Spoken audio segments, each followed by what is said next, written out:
So I think we need a little reprieve after days and days of talking about Pitt's offense and bemoaning the loss to West Virginia, talking about penalties, talking about mistakes, talking about just doing things that smart teams don't do, and then talking extensively about the offense and the quarterback yesterday and all those things that we've been over a lot so far this week. So I thought we'd flip over to the defense, where Pitt has been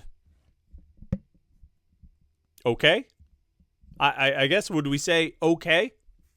Mostly okay.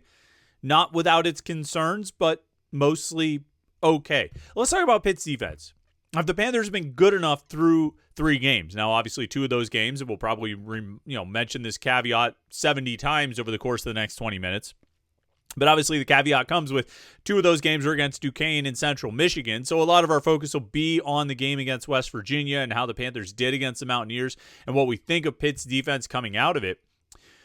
But overall, I think we can look at this defense, see where they're at after 3 games, and maybe point to a few key issues, but point to a few good things, a few things they're doing well, and a few things that are issues that need to be resolved before before you get too much further into the season.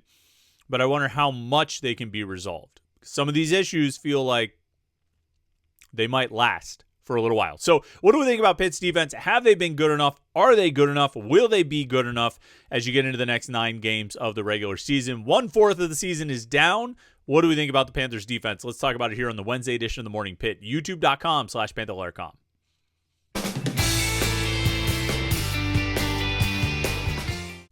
Yeah, it's Wednesday here on the Morning Pitt, youtube.com/Panther-Lair.com. Don't forget, we'll have our live show tonight, the live Panther-Lair show at 8:30 p.m. Me, Jim Hammett, and you talking about Pitt sports, hanging out for an hour or so right here at youtube.com/Panther-Lair.com. You might forget about it. You might not realize we're still doing it, even though it's an off week. So one good way, the best way to make sure you never forget it, is to like this video and subscribe to youtube.com/Panther-Lair.com, because if you subscribe to the YouTube channel, then you can turn on notifications and you can get an alert sent to your phone as soon as we go live. So it says, hey, Panther-Lair's live. Oh yeah, that's right. I do want to tune in for that, because it's an hour of Pitt sports talk. And while nobody feels good about the state of things right now, at least we can all hang out and talk about it together. So make sure you tune in tonight, 8:30 p.m. right here at youtube.com/Panther-Lair.com. Pitt's defense. What do we make of the Panthers so far through 3 games? Obviously, I think I wish I had come up with this. It's pretty smart. It's clever. Somebody even credited it to the podcast, but I don't think I didn't say it. Maybe somebody in the chat said it. That Pitt's defense, when it comes to the West Virginia game, they wouldn't be the number one issue of why Pitt lost that game. But they were sort of, somebody else said this, and I wish I knew who said it, because I think it's really smart. Someone likened Pitt's defense to the closer. They came in, had to protect a lead, had to get the save, and they blew the save. And so, you take some culpability there, but there's also something to be said for the fact that it was, 24-14 at that point, and a lead potentially in jeopardy, as opposed to 34-14, or 38-14 or something like that. That West Virginia wasn't a gap that West Virginia wasn't going to be able to close. So even if you were tired, even if they were able to move the ball, even if they were able to drive down the field and get a touchdown and a field goal, or even 2 touchdowns, you would still have a double-digit lead, a 2-score lead that you'd be protecting. And for that, I think it falls on Pitt's offense. Because West Virginia scores 10 points in the 4th quarter, right? Like that's how it went down. West Virginia scores 10 points in the 4th quarter to come back from being down 24-14. Up until that point, through 3 quarters, you gave up. And actually, let me see exactly when they scored that. The first of those 2 touchdowns. There was 5 minutes left to go. So for 55 minutes, you allowed 2 touchdowns. That's pretty good defense. And actually, for 59 minutes and 49 seconds, you allowed 2 touchdowns. Now, you gave up a touchdown at a crucial time, a time when you needed to protect the lead. And again, so they were like the closer. They were trying to protect the lead, get the save. But they had done their job up until that point. It didn't always feel like they were doing their job. It didn't always feel like they were doing well. It felt like West Virginia was able to run the ball a lot more on Pitt than they should have been able to, or a lot more than Pitt usually gives up. 174 total rushing yards to West Virginia. I think the 3 running backs for West Virginia combined for 181 rushing yards. Obviously, Ty Edwards had a huge game, 25 for 141 and 3 touchdowns. Wish I had him in college football fantasy, right? And my college football fantasy football league, because that's a monster game right there. That's 35 points or something like that in fantasy. But they did it, it didn't feel throughout the course of that game like Pitt's defense was playing well. But there they are with 11 seconds left to go, 12 seconds, I guess I should say, and they've only given up 17 points. They've only given up 2 touchdowns. And that's good enough to win. West Virginia finished that game 5 of 17 on third down. 5 of 17 on third down. That's good. That's good defense. Now, West Virginia went for it 3 times on fourth down, and they converted 2 of those. But you hold a team to 5 of 17 on third down, you're doing a pretty good job. Pitt ended up getting 8 tackles for loss, 3 sacks in the game, and according to Pro Football Focus, I think they came away with 23 pressures. They were getting after the quarterback. They actually, for as much as we talked about Pitt's running backs in the first 2 games only getting 4 yards or more on 50% of their carries, they held West Virginia to less than 50% in that particular stat. West Virginia's running backs combined for 38 rushing attempts. They gained 4 yards or more on just 15 of those 38. And even if you want to throw in 2 one-yard touchdown runs as wins, we could say, well, those were wins. That only brings up the number to 17 successful runs, 17 wins on 38 rushing attempts from West Virginia's running backs. Now, they gave up big runs at inopportune times. They allowed some some third down conversions. They allowed, the 2 fourth down conversions.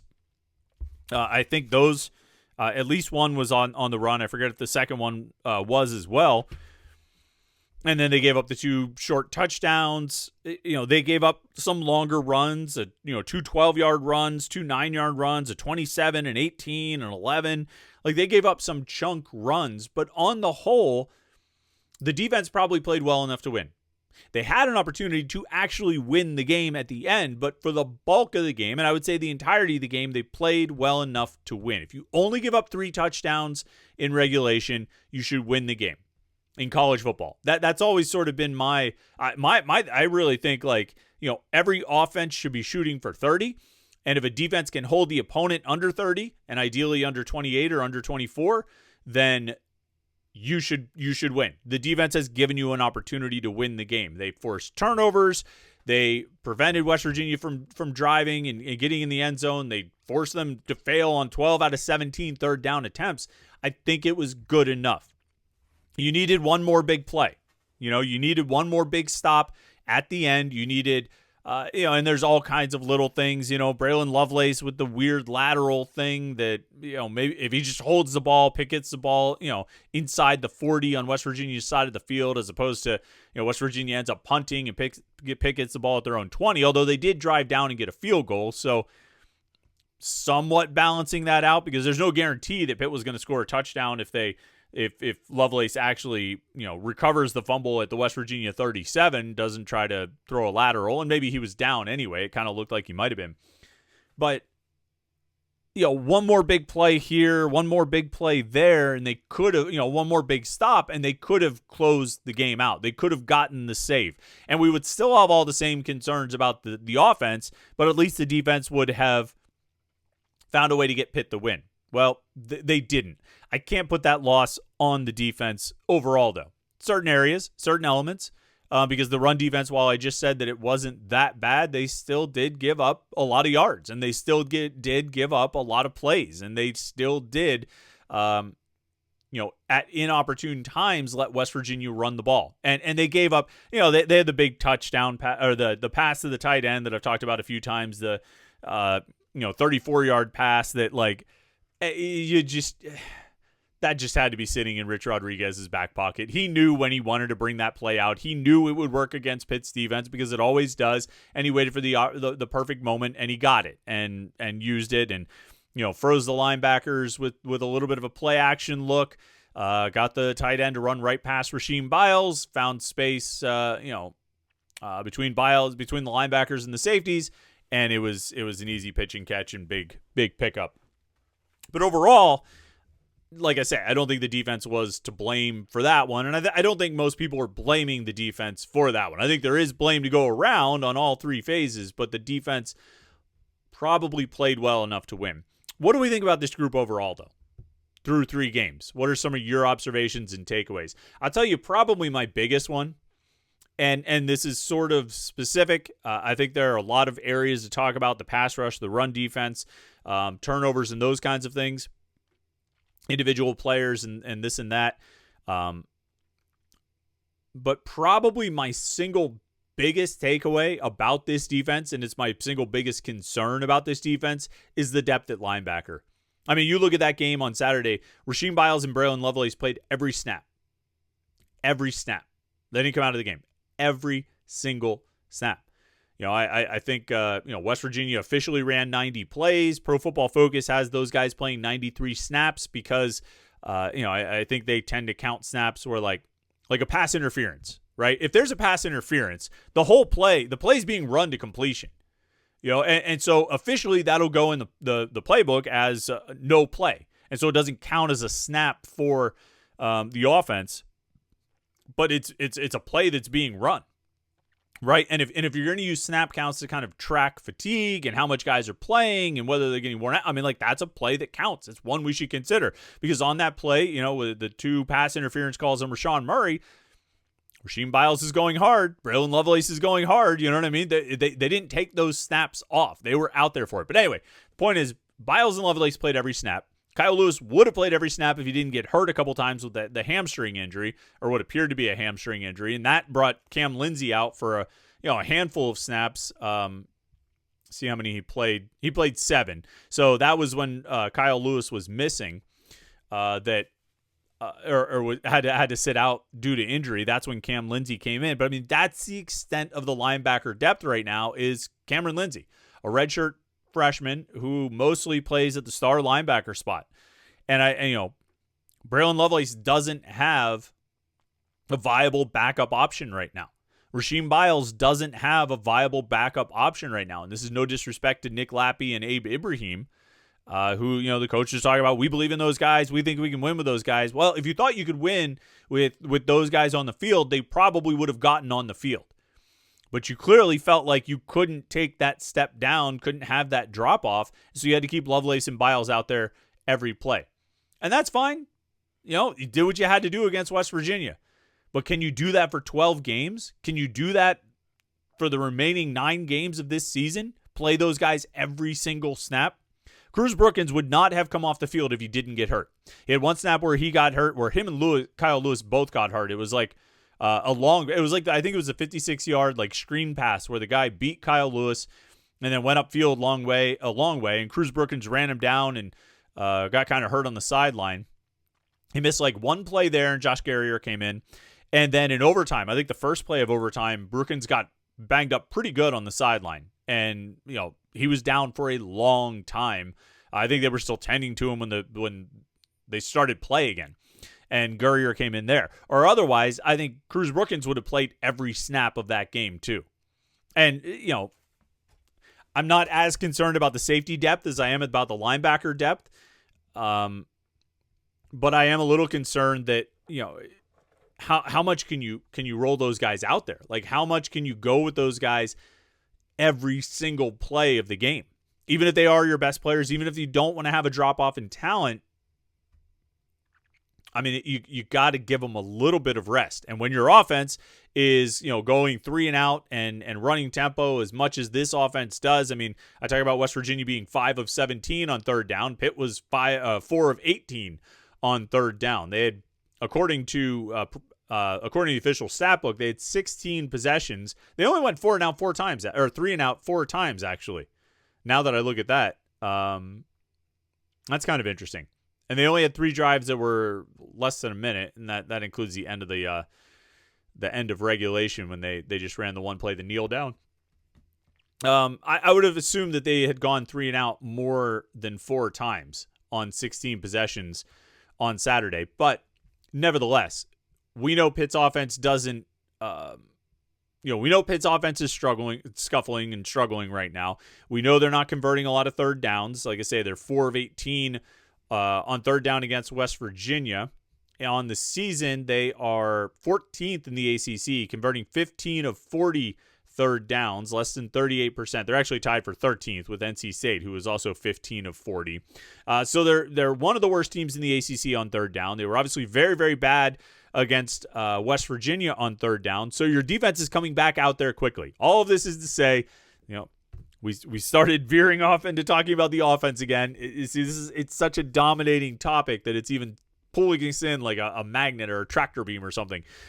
We started veering off in that direction, but that's not where we're going. We're talking about the defense. And, I think you're going to have to develop that depth somehow.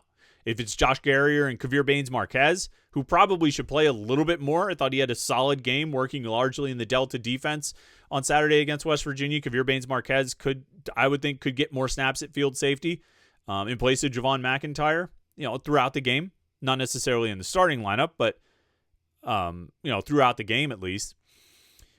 But those guys I probably have to get out there and play a little bit more. And I don't know how you develop depth at linebacker at this point with the injuries that they had to Jeremiah Marcelin and Jaden Bonsu, but you got to figure something out there. And I don't know what the answer is, but I can't imagine that the answer is playing Biles, Lovelace, and Lewis every single snap of every single game, particularly if Kyle Lewis has some kind of lingering hamstring injury. He's got an extra week off to rest it, but those things can come back on you. Rasheem Biles, though, as a result of playing every single snap in that game and most snaps so far this season, he's played just about every snap during the game. He is Pitt's leading tackler with 29 tackles. That puts him on pace for 116 tackles if he keeps up at his current pace. Now, I don't think he's going to keep up at his current pace of almost 10 tackles per game. But that's the pace he's on right now. 116 tackles, 12 tackles for loss. Cruz Brookins is on pace for 92 tackles. Kyle Lewis on pace for 76 tackles, 14 tackles for loss, and 8 sacks. Lewis leads the team with 3.5 tackles for loss right now, and he's tied with Francis Brew, actually, for the team lead in sacks with 2. Francis Brew, actually, he's got 15 tackles this season, 2 tackles for loss. They were both sacks. So that puts him on pace for 60 tackles, 8 tackles for loss, and 8 sacks this season. And that's pretty good. I think I mentioned at different points that I thought Francis Brew could be a breakout player for this defense this season. And I think he's doing it. I think he's putting together that kind of campaign, and I think he's going to keep getting better as the season goes on. Zach Crothers, not as big of an impact in the West Virginia game, although he did a decent job. He finished with 6 tackles, 0.5 tackles for loss. Right now, this season, he's on pace for 60 tackles, 12 tackles for loss, and 6 sacks. Don't look at the ACC stats, the official ACC website, when they talk about tackle leaders and tackle for loss leaders. Their numbers are all way out of whack. They have Zach Crothers with 29 tackles, like Rasheem Biles, actually, and tons of tackles for loss and 8 sacks and leading the ACC, 9 sacks actually, or maybe 6 or 9 sacks so far leading the ACC. That's not what he has. He's had a nice season and potentially a breakout season, but he's not quite at that level just yet. So overall, and we could probably spend a whole episode talking about the defensive line. I didn't really break those guys down as much quite today, but we've got a lot of time. We have an off week, right? I think the defensive line has been better. I think it's been improved over what it was a year ago. And that's good. That's a step in the right direction. I think Zach Crothers has been a nice development. I think some of the defensive tackles have been a nice development. Jimmy Scott leads this team in pressures, but only has 1 sack. That sounds familiar. He needs to finish more of those plays. Linebackers, the biggest concern is depth. Corners, I think it'll be better when they get Rashad Battle and Tamon Lynham back, but I think Sean Lee and Shadarian Harrison have done a nice job for themselves. We'll see once they face some tougher passing attacks. And then safeties, I just think you need to get Josh Garrier and Kavir Baines-Marquez out there a little bit more just to protect Cruz Brookins and Javon McIntyre. Those guys are still going to play the bulk of the snaps. They're going to be your top safeties, your best safeties. But you probably could get them a little bit more rest. And hopefully Cruz Brookins is okay after what looked like a pretty tough shot, because quite frankly, Cruz Brookins has probably, in my opinion, has been their best defensive player. What about you? Do you think Cruz Brookins has been their best defensive player through 3 games? I thought he was their best defender on Saturday, and I think that helps make the case for it, at least. All right. Let me know your thoughts on that and anything else related to Pitt's defense in the comments or on the message boards at Panther-Lair.com. Make sure you like this video and subscribe to youtube.com/Panther-Lair.com. We'll catch up with you tonight for the live show, and then we'll see you tomorrow for the Morning Pit. Enjoy your Wednesday and have a good one. We'll see you tonight. Talk to you tomorrow here on the Morning Pit, youtube.com/Panther-Lair.com.